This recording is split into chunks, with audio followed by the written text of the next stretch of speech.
High friends, welcome back to my channel. আর এখন আমি কথা বলবো ফ্রাইডে বলে যে বাংলা ওটিটি অ্যাপটা রয়েছে, সেখানে রিলিজ হওয়া নতুন বাংলা ওয়েব সিরিজ ধর্ম সংকট নিয়ে। হ্যাঁ, কিছুদিন আগেই এটা রিলিজ করেছে। তো ডিটেলসে কথা বলবো এটা নিয়ে, কেমন লাগলো আমার এই পার্টিকুলার সিরিজটা, যেখানে মূল চরিত্রে অভিনয় করেছে সত্যম ভট্টাচার্য, সাথে দেখা যাচ্ছে রশনিকে। তো প্রথমেই বলতে হয় যে এর গল্পটা কিন্তু হচ্ছে মূলত ধর্ম সংকট, নাম থেকে বুঝতেই পাচ্ছেন যে এখানে মূলত কিন্তু একটা লাভ স্টোরি দেখানো হয়েছে, এবং ট্রেলারেও খানিকটা বোঝা গেছিলো যে সেই লাভ স্টোরিতে কিন্তু ইনভলভড হচ্ছে দুটো মানে ডিফারেন্ট কাস্টের মানুষ।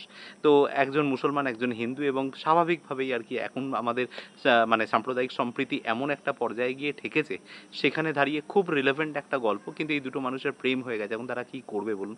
তো আলটিমেটলি তাদের মানে সম্পর্কটা সেটা কোন দিকে এগোয়, কি হয় তাদের সাথে, এই নিয়েই হচ্ছে মূলত এই ওয়েব সিরিজটা। তো এখন বিষয়টা হচ্ছে যে এর পজিটিভ সাইড এবং নেগেটিভ সাইড বলার সময় যেটা প্রথমেই যেটা বলতে হবে সেটা হচ্ছে যে, যেটা বললাম, এই যে রিলেভেন্স অফ দি সাবজেক্ট, সেইটা কিন্তু খুব ইম্পর্টেন্ট। মানে এই আজকের সময়ে দাঁড়িয়ে, আজকের যুগে দাঁড়িয়ে, এই যে একে অপরের প্রতি যে শ্রদ্ধা, একটা ধর্মের থেকে অন্য ধর্মের প্রতি যে শ্রদ্ধা, বিভিন্ন ধরনের ঘটনাবলীর কারণে কিন্তু একদম একেবারে তলানিতে এসে ঠেকেছে। আপনি যদি একটুখানি মানে ফেসবুকের টোস্টগুলো ভালো করে দেখেন, মানে এই বিদ্বেষমূলক পোস্ট কিন্তু প্রচুর ভরে গেছে। তো মানে এখন মানে যে কোনো কারণেই হোক, মুসলমানদের প্রতি একটা সফট, মানে একটা বলা যেতে পারে সফট অ্যাটাক সবসময়ই হচ্ছে, তাদেরকে একটা মানে ইয়ের জায়গা থেকে, ওই প্যালগাম অ্যাটাকের পর থেকে সেরকম একটা তৈরি হচ্ছে। আবার ধরুন হিন্দুদের ক্ষেত্রেও তাদের একটা কিছু বিদ্বেষ রয়েছে। তো ধর্ম এইখানে কতটা ইম্পর্টেন্ট রোল প্লে করে দুটো মানুষের জীবনে, সেটাই মূলত এখানে দেখানো হয়েছে। তো আবার ওই জন্য বলছি যে খুব রিলেভেন্ট একটা সাবজেক্ট আজকের ডেটে। সাবজেক্টটা ভীষণ রিলেভেন্স আছে এটার। এবং দ্বিতীয় যেটা দেখানো হয়েছে সেটা হচ্ছে যে অফিসে যাওয়ার পরে মানুষের কত সহজাত পদ্ধতিতে দুটো মানুষের মধ্যে প্রেম হয়, এবং সেই প্রেমের মধ্যে তাদের মধ্যে কত লিবারেশন থাকে, তারা কিন্তু এই জিনিসগুলো প্রথমে ভাবে না। কিন্তু সমস্যা তৈরি হয় যখন when the family gets involved. তো ওই জায়গাটা এখানে দেখানো হয়েছে। তো এই সব জায়গাগুলো বেশ ভালো, এবং দুজনকে, সত্যম এবং রোশনি, দুজনকে কিন্তু বেশ ভালো মানাচ্ছে ওভারঅল। আর একটা জিনিস বলবো যে এই সিরিজের আমার প্রথম যেটা মানে আমার ইনিশিয়ালি ভালো লেগেছে সেটা হচ্ছে যে সিরিজটা কিন্তু খুব বোল্ড একটা সিন থেকে শুরু হয়। মানে আমি যে মানে স্টার্টিংটা বলছি আর কি, অনেকে হয়তো মানে আই থিঙ্ক যারা দেখেছেন তারা জানেন যে সেখানে বেসিক্যালি একটা বাথরুমের সিন দেখানো হয়, এবং সেখানে বেসিক্যালি সত্যম ভট্টাচার্য দেখাচ্ছে তিনি বাথরুমে রয়েছেন, সাথে একটি মেয়ে রয়েছে, এবং তাদেরকে একটা খুব অন্তরঙ্গ একটা সিচুয়েশনের মধ্যে দেখতে পাওয়া যায়, যেটা আমি অন্তত বলতে পারি রিসেন্ট টাইমে কোনো বাংলা মানে ওয়েব সিরিজে আমি এত বোল্ড একটা সিন কিন্তু আমি রিসেন্টলি দেখিনি।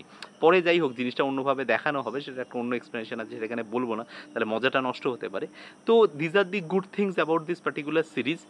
এবার যদি চলে আসি যে এই সিরিজটার কিছু কিছু লুপ হোলস রয়েছে, এবং কিছু বিরাট বড় বড় ব্লান্ডারও রয়েছে।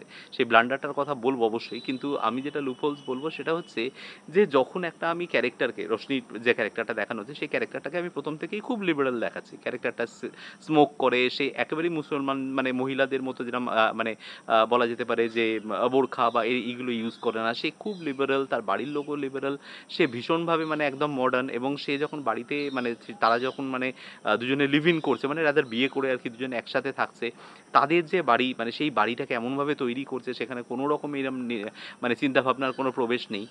কিন্তু when it comes to the মানে মেন ট্রাসেল, মানে ছবির যে কনফ্লিক্টটা, যে যখন সেই হিন্দু বাড়ি থেকে সেই বৌমাকে ডেকে পাঠানো হয় যে বাড়িতে একটা দুর্গাপুজো আছে এক আত্মীয়ার বাড়িতে, এবং সেখানে তোমাকে হিন্দু মানে গৃহ বধূ বেছে যেতে হবে, এবং সেখানে গিয়ে তোমাকে এই জিনিসগুলো তোমাকে সব কিছু মেনটেন করতে হয়। তখন এই ক্যারেক্টারটাই কত রিভেঞ্জ পরায়ণ হয়ে যাচ্ছে, সে কিন্তু বলছে আমি এটা যেতে পারি, কিন্তু আমার একটা শর্ত আছে, তোমাকেও মুসলমান হতে হবে এবং হয়ে আমাদের পরিবারের সাথে গিয়ে মিশতে হবে। এই যে জায়গাটা, এই পুরো লিবারেশনটা, পুরো সিরিজের যে এন্টায়ার রশনির যে ক্যারেক্টারের যে লিবারেশনটা দেখানো হলো প্রথম 3-4টে এপিসোড, সেটা কিন্তু এই একটা জায়গাতে গিয়ে শেষ হয়ে গেল। দ্বিতীয় আর একটা জিনিস বলবো, মানে এই ক্যারেক্টারের কনফ্লিক্টটা বলছি আর কি, যে ক্যারেক্টারটা হঠাৎ করে বদলে যায়।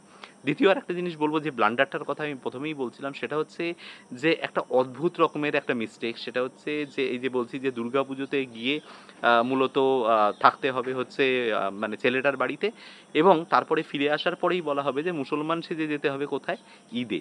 এবং সেই ঈদটা কবে হচ্ছে, দুর্গাপুজোর জাস্ট এক সপ্তাহ বোধহয় নয়, তারা বাড়িতে ফিরে এলো, তার 1-2 দিনের মধ্যেই বাবা চলে এলো, মানে এখানে দীপক দা ক্যারেক্টার ক্যারেক্টারটা প্লে করেছে। তো সেই বাবা চলে এসে রোশনিকে বলছে যে তুমি জামাইকে নিয়ে এবার বাড়িতে যাবে, কিন্তু শর্ত একটাই, ছেলেকে কিন্তু মুসলমান সাজিয়ে নিয়ে যেতে হবে। এইটা কি করে সম্ভব? মানে দুর্গাপুজোর এক সপ্তাহ পরে ঈদ কি করে হতে পারে? আমরা দুর্গাপুজোর আগে ঈদ, পরে দুর্গাপুজো, এটা হলেও মেনে নিতে পারতাম, কিন্তু এইটা তো কোনোভাবেই মানে প্র্যাকটিক্যালি সম্ভব নয়।